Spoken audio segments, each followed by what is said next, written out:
Hey, Oscar fans, Evan Bland, Tom Chattel, Omaha World Herald with a special Tuesday edition of Tom Chattel's Press Pass. We heard from coordinators, we heard from players, we heard from volleyball coaches and wrestling coaches. It was quite a day here on Tuesday coming out of the bye week for Nebraska football. And, you know, Tom, it kind of felt like guys were relaxed, rejuvenated a little bit. You know, I thought one of the talking points, especially on the defensive side today, was they're just continuing to play a lot of different defenders on that side of the ball. You're seeing meaningful snaps from upwards of 25 different guys. What do you see the value of that being physically, mentally, and for the second half? Yeah, I think it's a lot. It helps build depth. I think it helps keep guys fresh.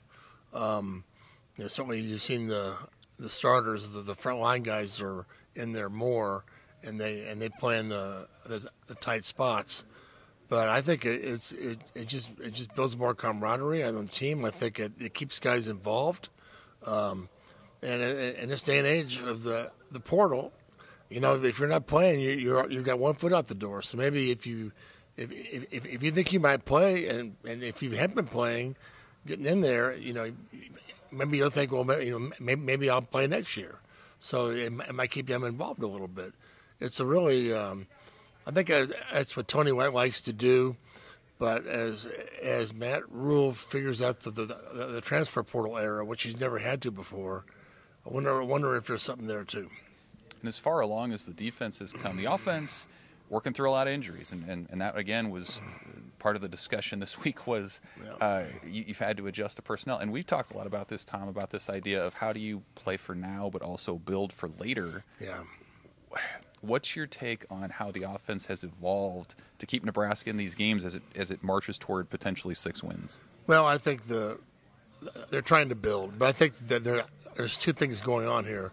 The building is what Rhule talks about every Monday, with his little the Monday address to the Husker Nation and the team basically.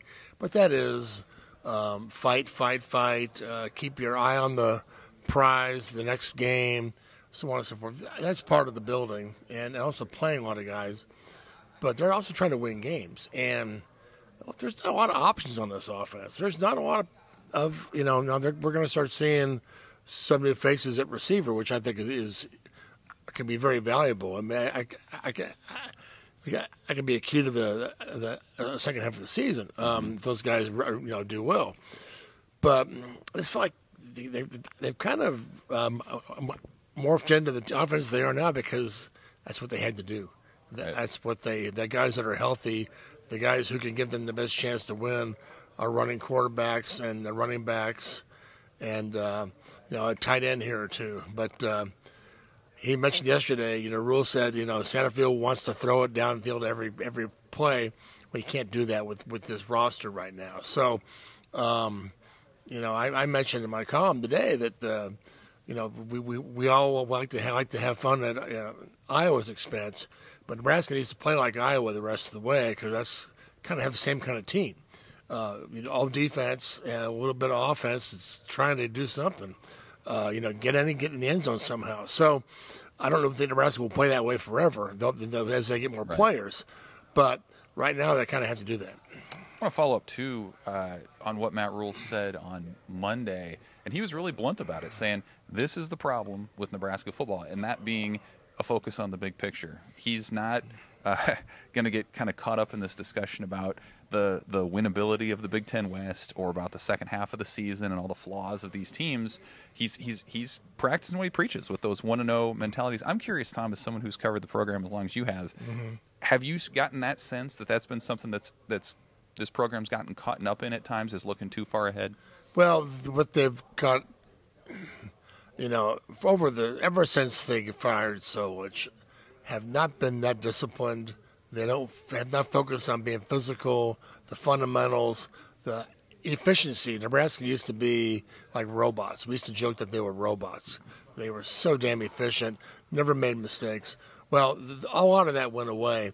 Now, is that because of the media or the fans talking about other stuff? Probably not. But I think I think it's always out there. And I think it's what you emphasize. I think what Rule was doing was using yesterday. He always talks to his team.